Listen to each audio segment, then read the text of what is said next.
and the fact that they want to cancel the president.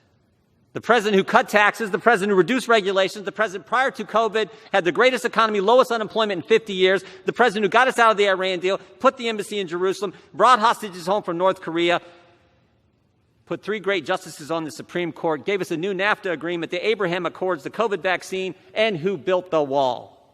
It's about politics. This is about getting the president of the United States. They spied on his campaign before he was elected. 19 minutes into his presidency, they started the impeachment push. 3-year Mueller investigation, 19 lawyers, 40 agents, 500 witnesses, 2,500 subpoenas, $40 million to find nothing. Impeachment round 1 based on an anonymous whistleblower with no firsthand knowledge who was biased against the president and who worked for Joe Biden. And now it's impeachment round 2. It's always been about getting the president no matter what. It's an obsession that is now broadened. It's not just about impeachment anymore. It's about canceling, as I've said. Canceling the president and anyone that disagrees with them. The Ayatollah can tweet, the president can't. Democrats can object on January 6, 2017, but Republicans aren't allowed to object on January 6, 2021. Democrats say Antifa is a myth. Republicans condemn all violence all the time. The double standard has to stop. And frankly, the attack on the First Amendment has to stop. And stop and think about it. Do you have a functioning First Amendment when the cancel culture only allows one side to talk? When you can't even have a debate in this country, this great country, the greatest country ever? It needs to stop, because if it continues, it won't just be Republicans who get canceled. It won't just be the President of the United States. The cancel culture will come for us all. Right. America is a great country, the greatest country ever. It seems to me that we need to think about how great the people of this nation really are. Think about what we've accomplished in the past and begin to come together as leaders who represent so many great folks across our districts. Think about this.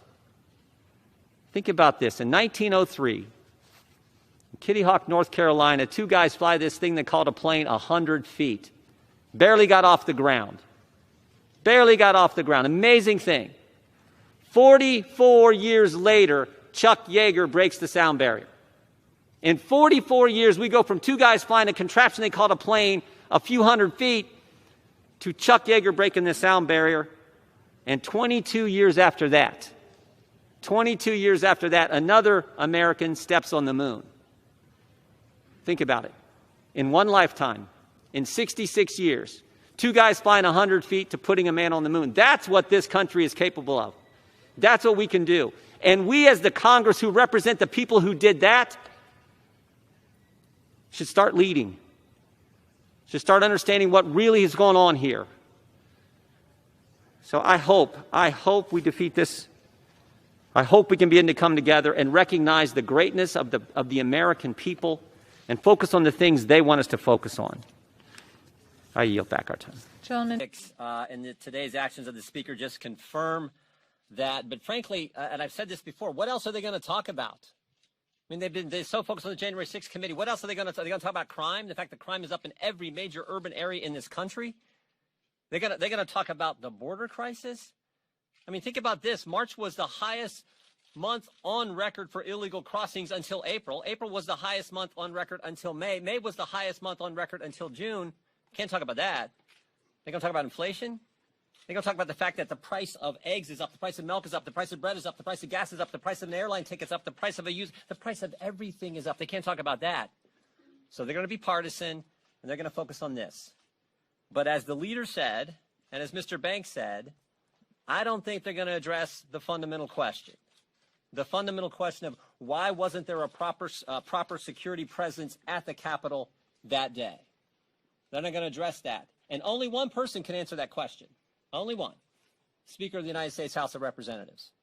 My hunch is the reason they don't want to address that question, my hunch is because what happened all last year? The Democrats normalized anarchy. They normalized rioting and looting. And when rioters and looters attacked our law enforcement personnel, when rioters and looters destroyed small businesses, what did Democrats do? They went out and raised money to bail him out of jail, and they continue to talk about defunding the police, and in fact did that in all these major urban areas, which is why crime is up. So they don't want to talk about that stuff. They just want to be partisan. They just want to continue to attack the former president. They want to play their political game. So I applaud Leader McCarthy for saying we're going to do our job. We're going to continue to work and get to the bottom and answer the questions that the leader raised, the questions that, frankly, the American people want answers to. With that, I recognize you. Thank you for coming on short notice. Speaker Pelosi has taken the unprecedented step of denying the minority party's picks for the Select Committee on January 6th. This represents something that has not happened in the House before for a Select Committee by the historian. It's an egregious abuse of power.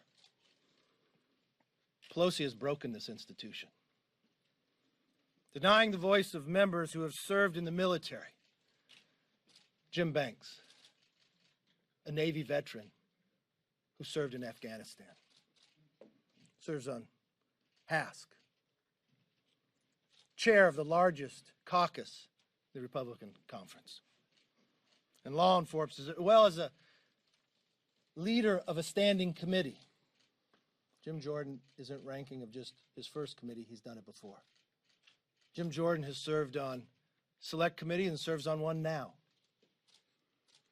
Made it undeniable this panel has lost all legitimacy and credibility. And it shows exactly what I warned back at the beginning of January, that Pelosi would play politics with this. For more than 6 months, you have a better example of the Senate, bipartisan.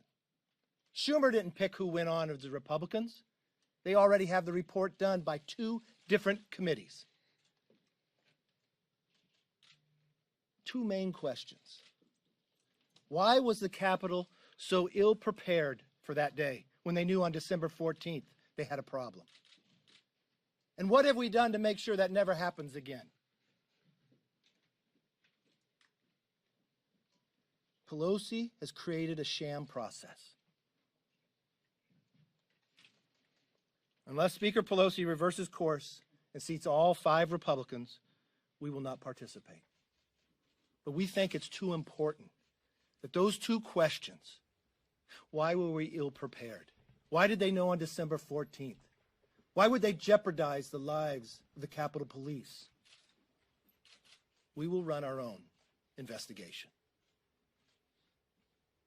We have law enforcement, we have military, we have doctors, we have people from all walks of life. They want to know the answer. The American people deserve that. They don't deserve politics. They don't deserve destroying the institution. No committee in Congress will work if one person is picking all who can serve. This has not happened before. House Democrats must answer this question. Why are you allowing a lame duck speaker to destroy this institution?